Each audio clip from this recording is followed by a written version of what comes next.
Peace Queendom. By request, we're going to talk about Tamar Braxton and this whole scandal with her former boyfriend, David.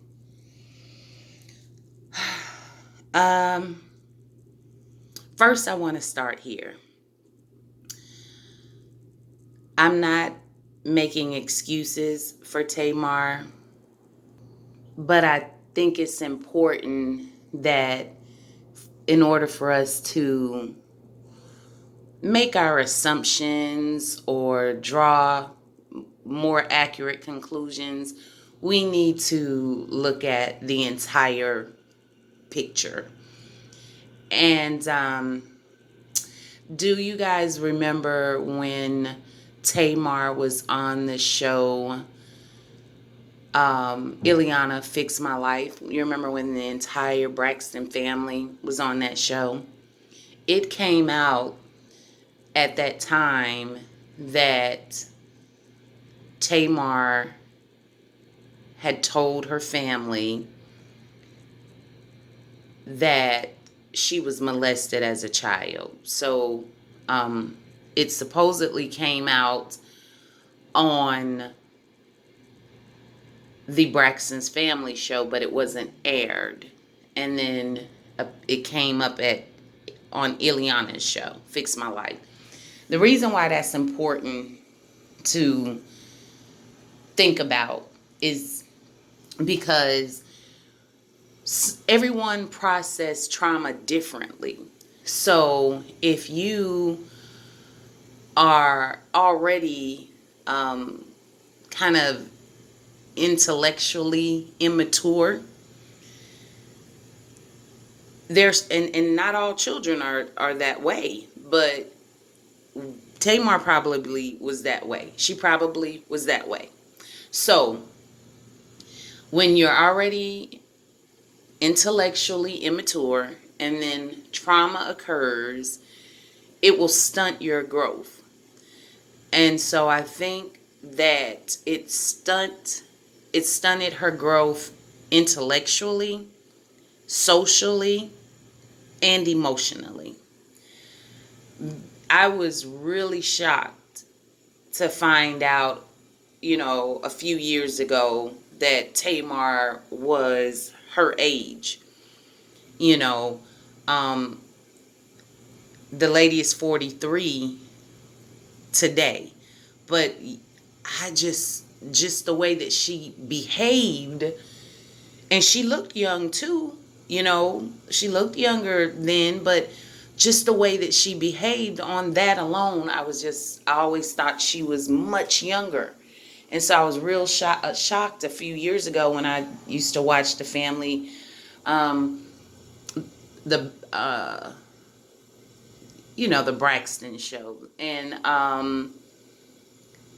and then when she did the spinoff with Vince, I watched that, and I have a problem with women who worships the man that they're with and expects others to worship the man that they're with.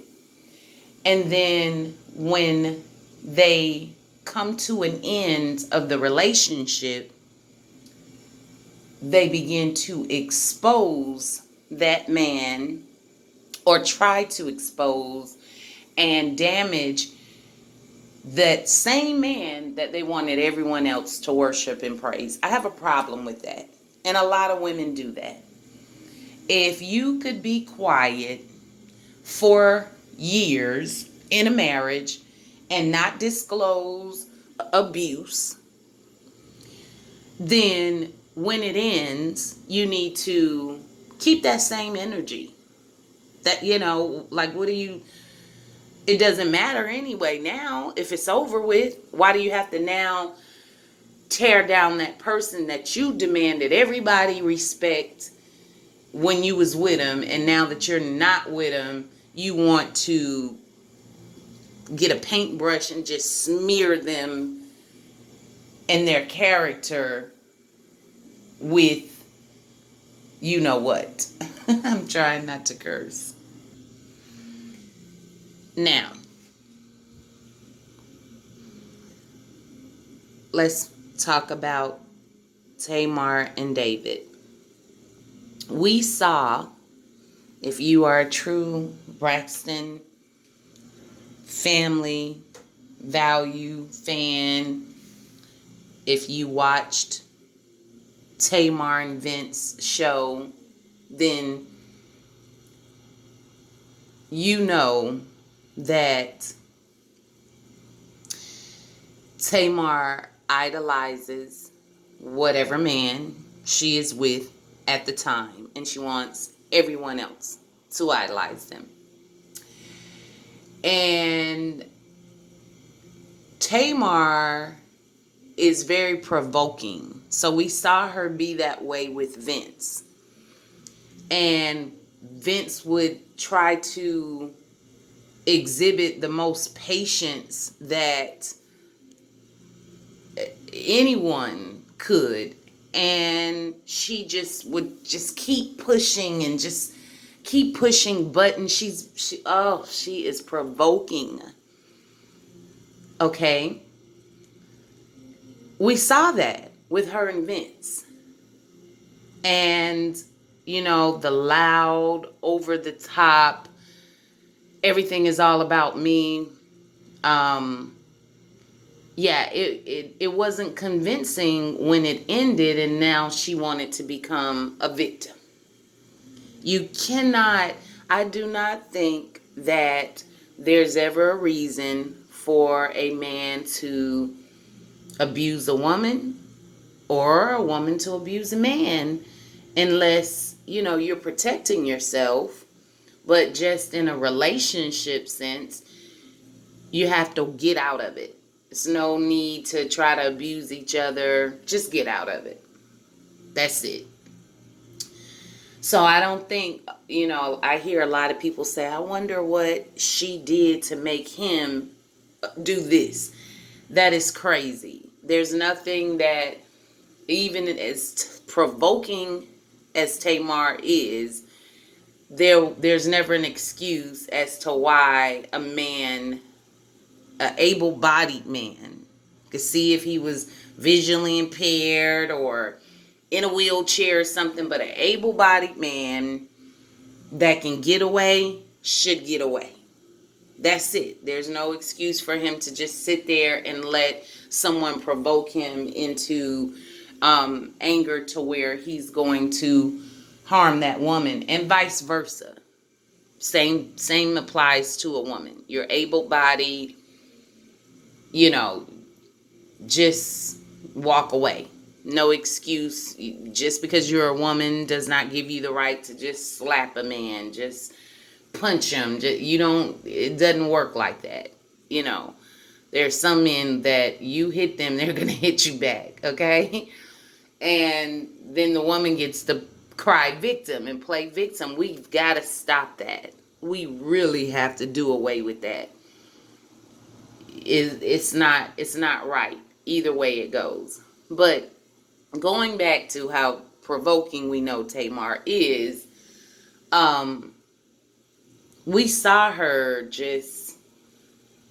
we never saw her really be victimized by Vince. If we go all the way back to the beginning of their shows and stuff, he was her manager. He was her manager. So, yeah, you have to kind of boss somebody around if you're their manager. But we never saw him, be disrespectful and all of that stuff to Tamar. We saw just the opposite. We saw Tamar be the aggravating, disrespectful one. Again, just acting like a child. Just stuck in childhood as a grown woman. Just behaving like a straight teenager. Adolescent. Not even like a teen on their way to college. She behaves like an adolescent. So now, when she gets with David, here we go with the same thing. This is my man. I want the world to love him as I love him. I want the world to worship him. So, before we saw the mystery man, David, she just was saying how, fine and delicious he was. And then, a lot of us was disappointed, but that's neither here nor there. But it goes back to, if Tamar is with you, you're her man. She's putting you on a pedestal, and she wants everyone else to follow suit. But when she is no longer with you, now it's a different story. So I saw David's response on his, I guess, YouTube page, where, he said that she hit him in the jugular and he was discombobulated. He ended up wrecking the car, and he called his mom. And so something definitely is off. Something definitely is off. Because if you were so discombobulated and you wrecked your car, at what point, how did you manage to call your mom right after you were hit? How did you manage to call her and then you proceeded to wreck? Something is missing in his story for sure, but we know there's 3 sides to every story. We know that. So Tamar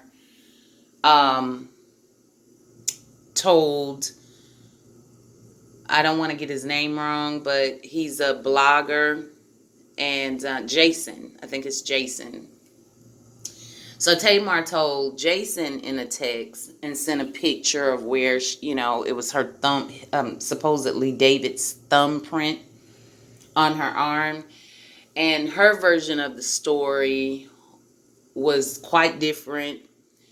It was that he said they were going to commit suicide by homicide, a double suicide by homicide. And so, and she said that she did not put her hands on David until David put her hands on her. That right there is what I'm saying, ladies. If he put his hands on you, you don't have to fight him. You can't. If David wanted to beat Tamar up, he could. Let's be clear. So the guy is in shape. We know that. Maybe not be the biggest guy, but he's in shape. And he could beat her up. So if he put his hands on you first, what are you? This ain't your brother. This is a man you're having sex with, and walking around putting on a pedestal in every interview and stuff. So this was a grown woman who could have made her decision at that time. That's a wrap. He's put his hand on me one time. It's going to happen again. That's it. You handle it either by going to the police if you feel like you need some protection from him, but you don't handle it by hitting him back, because if he want to beat your behind, he could. So that ain't the answer. Now, this lady is older than me. So that's a problem. That's a problem when you don't understand this simple stuff, and you have the biggest mouth of the South, and she's just loud and obnoxious all the time, but there's no knowledge up there. This man put his hands on you. You have a choice to walk away from that relationship. I understand you're in the car with him, but as soon as he stopped the car, but we already know that Tamar is a drama queen. We've seen her be impossible to deal with, from everyone down to every sibling she has. And people, they were so, the Tamartians, they loved Tamar so much that they didn't want to believe that she was problematic. They didn't want to believe that. When they saw, they wanted to believe her sisters just alienated her. I mean, you have a grown ass woman behaving like a 13-year-old girl all the time. They shouldn't have, a lot of her behavior should not have been dealt with. But again, I think that because she was traumatized at an early age, she feels that she's entitled to behave the way that she does because no one protected her. So it's a sense of entitlement that she derived from the early childhood trauma. Okay, that's my input. But again, we know Tamar is very provoking. And her mouth alone is enough that, someone would just want to reach out and grab her and shake her. And we know this. So I'm amazed at this guy. I do think he's a little of a clout chaser. And here's why. I never saw them being compatible. Here you had a mature businessman and then Tamar. Nothing mature about Tamar, but her body. That's it. She is grown in the body, but not the mind. So he had to, at some type of, at first he, played like he didn't want the exposure and the limelight because of his business. Why would you deal with Tamar? Off top, I knew something was off with him. I'm not saying that because of this came out. I knew a high value man is not going to deal with Tamar Braxton. She talked to the man like crap on a few of the shows when they were doing the Braxton family value. She was so disrespectful to him. She throws temper tantrums all of the time. So what kind of man would put up with that if there's no ulterior motive? So now watching his YouTube thing, and he says, "Oh, I loved her from the beginning." Yep, sounds like a clout chaser. And I honestly did not think he was that. But I knew something was off because he was too solid, too mature, too classy, too laid back to put up with Tamar's constant shenanigans. So now when it's over with, he says he loved her from the beginning. Yep, clout. That's clout chasing. So now she's saying that's what he's trying to do, that he's thirsty, and now she's going to the bloggers and telling her side. Okay, well, again, I have no sympathy for a woman who puts any man on a pedestal. I don't care who the man is. Okay? It can be your mythological god.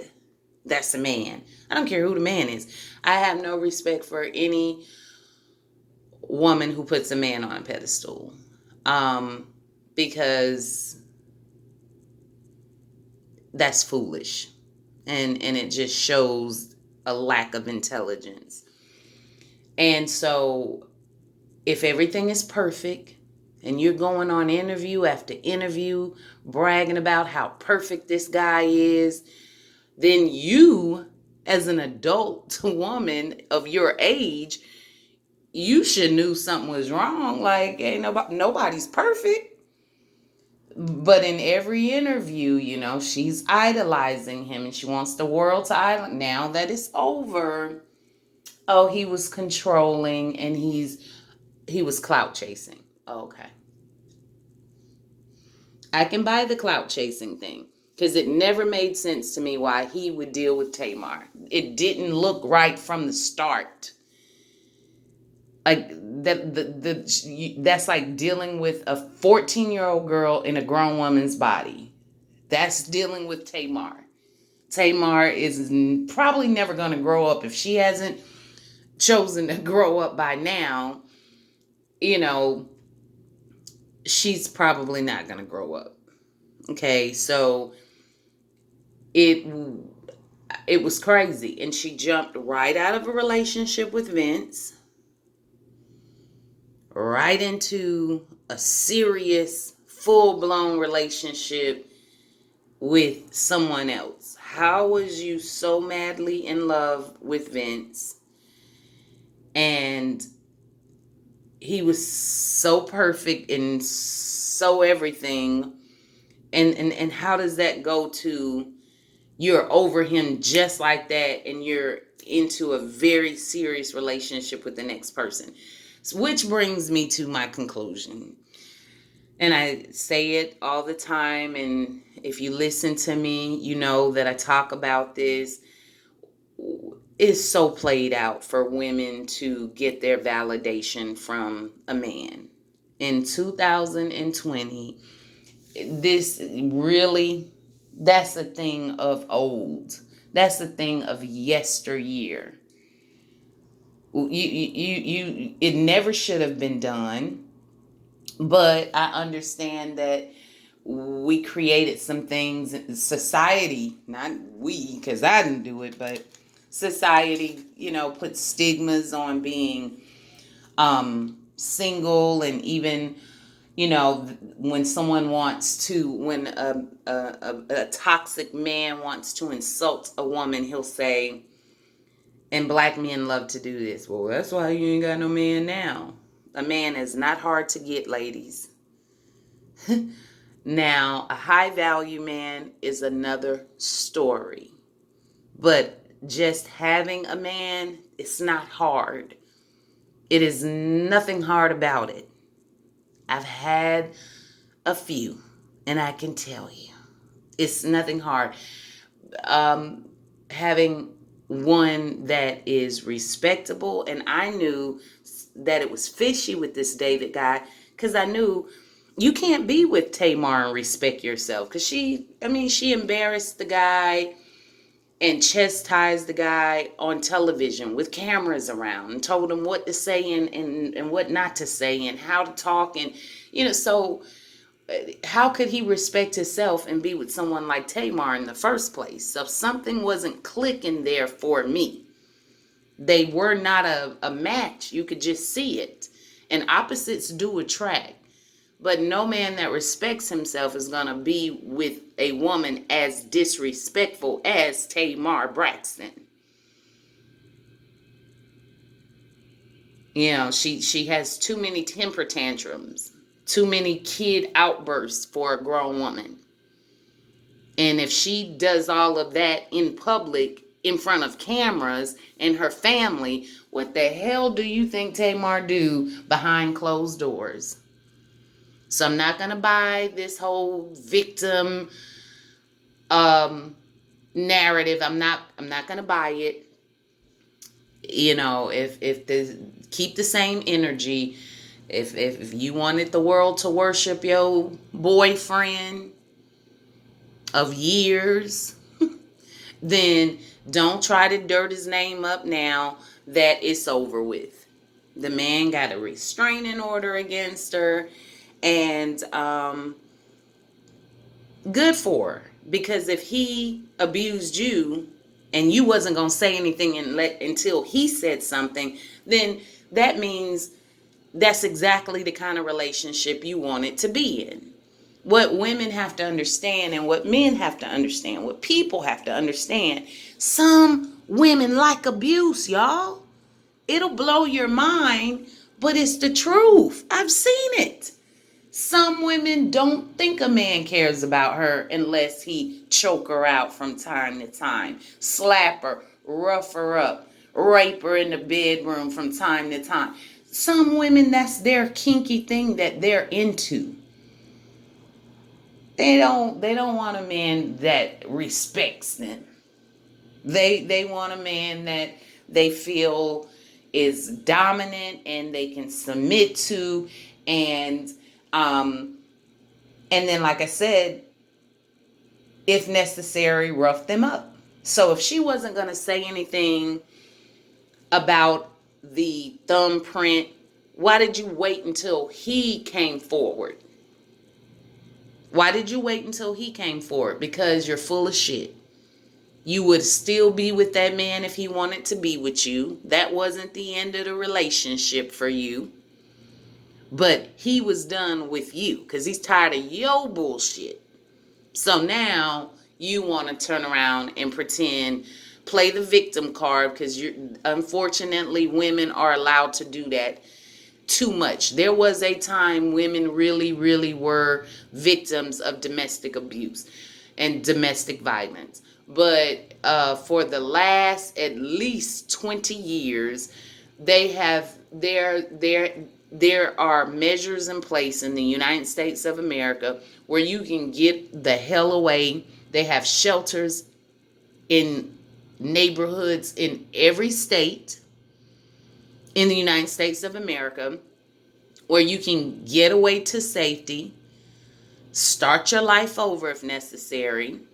So now, like if you decide to be in something that has signs of abuse, it's because you want to be in it. It's not because there's not resources and help available for you to get out of it. It's something you want to be in. So I really don't have a whole lot of sympathy for grown women in 2020 trying to play the victim of abuse when there's so many resources out here. You can walk in all kind of public places and it'll have a number that you call if you're in a domestic violence situation. We've got the internet. You can just look up the numbers, the national hotlines. You can call the police. They will escort you to a shelter, a women's shelter, that he cannot just come in.